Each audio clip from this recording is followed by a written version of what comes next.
सदर Barack Obama के इक़्तिदार संभालने के चंद ही दिन बाद अमरीकी ड्रोन तैयारों ने पाकिस्तान में अलकायदा के मुबैना ठिकानों पर 2 हमले किए। नई अमरीकी इंतज़ामिया ने कहा है कि अमेरिका अलकायदा से ताल्लुक़ रखने वाले दहशतगर्दों का हर जगह पीछा करेगा। सदर ओबामा ने अपनी हल्फ बर्दारी के खिताब में भी ये बात वाज़ेह कर दी थी। और वो जो दहशत और मासूमों को कत्ल करके अपने अज़ाइम हासिल करना चाहते हैं, हम इन्हें ये कहते हैं कि हमारे इरादे पुख्ता हैं और तोड़े नहीं जा सकते। तुम हमें ख़त्म नहीं कर सकते और हम तुम्हें शिकस्त देंगे। रवां हफ्ते अमरीकी टेलीविज़न नेटवर्क से इंटरव्यूज़ के दौरान सदर ओबामा ने वजाहत की कि वो दहशतगर्दी के खिलाफ जंग की इस्तिलाह इस्तेमाल नहीं कर रहे, क्योंकि वो रोशन ख्याल मुसलमानों के दिल और जहन जीतना चाहते हैं। दहशतगर्दी पर रैंड कॉरपोरेशन से ताल्लुक़ रखने वाले तज्ज़ियाकार ब्रायन जेंकिंस कहते हैं, दहशतगर्दी के खिलाफ जंग पर सदर बुश की कोशिशें ज़्यादा संजीदा नजर आईं।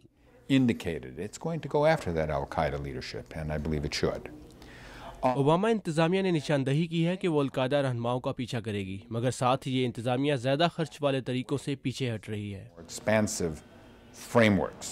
बहुत से लोगों के ख्याल में जंग का मतलब सिर्फ फौज का इस्तेमाल है। मैथ्यू लेविट का ताल्लुक Washington institute for near east policy से है। To fight this type of a national security threat, you need to leverage all elements of national power. सदारती इंतखाब के फौरन बाद अलकायदा के नंबर 2 एमन अल-जवाहिरी ने सदर ओबामा को एक वेबसाइट पर जारी की जाने वाली रिकॉर्डिंग में हाउस नीग्रो कहा था और उन्हें यहूदियों की मखसूस टोपी पहने हुए दिखाया था, और ये भी कहा था कि वो मुसलमानों की मुखालफत कर रहे हैं। हाल ही में जारी किए जाने वाले एक और बयान में फ़लस्तीन में होने वाली हलाकतों पर सदर ओबामा की जानिब से बयान न दिए जाने पर भी उन पर तनकीद की गई। कुछ माहिरीन कह रहे हैं कि एक अफ्रीकी अमेरिकन सदर जिसका नाम बराक हुसैन ओबामा है, अलकायदा को अपना पैगाम बदलने पर मजबूर कर रहा है।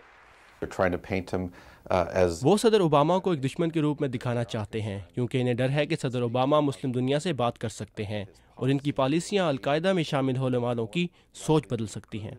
जेनकिंस कहते हैं कि अलकायदा सदर ओबामा को सख्त जुमलों के तबादले में धकेलना चाहती है, मगर सदर ओबामा को ऐसी कोई ख्वाहिश नहीं।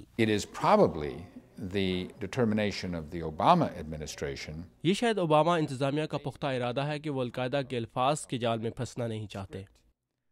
दूसरी तरफ सदर ओबामा के इस रवैये पर कुछ हल्के ये कह रहे हैं कि सदर ओबामा के इन इक़दामात से अमेरिका पर हमले के इम्कानात बढ़ सकते हैं। साबिक नायब सदर डिक चेनी, जिन्हें हुकूमत छोड़े हुए अभी सिर्फ 2 ही हफ्ते हुए हैं, ने यह कहा कि बराक ओबामा की सदारत के दौरान अमेरिका पर एटमी हमला हो सकता है।